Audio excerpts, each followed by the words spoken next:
Okay, Zak Hardaker has entered rehab, and Wigan Warriors are funding it. They're backing him. And this is a big thing. This is a big moment for rugby league, and it's a big moment for the player. A player with a history of issues on and off the field. And Wigan did take a big risk when they signed him. He was on a drugs ban for cocaine misuse. They took a big risk. They stuck their necks out and said, "We're willing to give this guy a chance." Castleford were willing to give him a chance as well after his misdeeds at Leeds. And it sort of backfired for them. So Wigan are taking this, big risk with Zak Hardaker. He's a player who is undoubtedly talented and he's wasting his talent.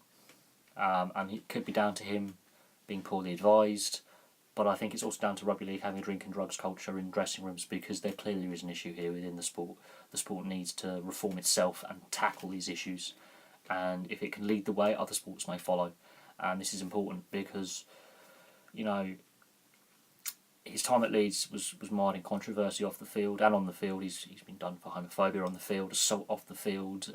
He's spent time in the NRL, didn't work out there. Castleford drugs ban, and now a drink drive conviction whilst at Wigan.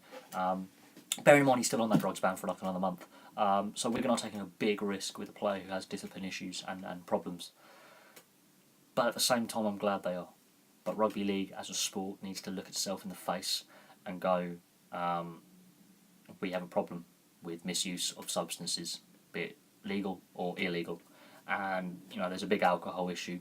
He's not the first player to have a drink drive conviction. He's not the first player to enter rehab. But for a club to so public to say we're backing this player and we're supporting him through this process is a key watershed moment in my eyes, because the Super League and the NRL need to get around the table. They need to.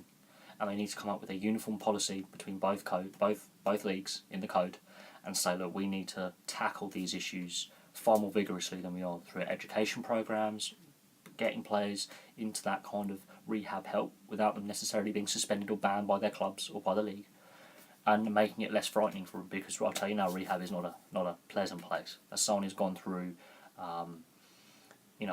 drug rehabilitation for skunk misuse, high grade skunk will screw your mind and make you ill. As I found out, it's not necessarily the scariest place, but it can be daunting. And for Wigan to publicly come out and say we are supporting him through this process, fair play to Wigan.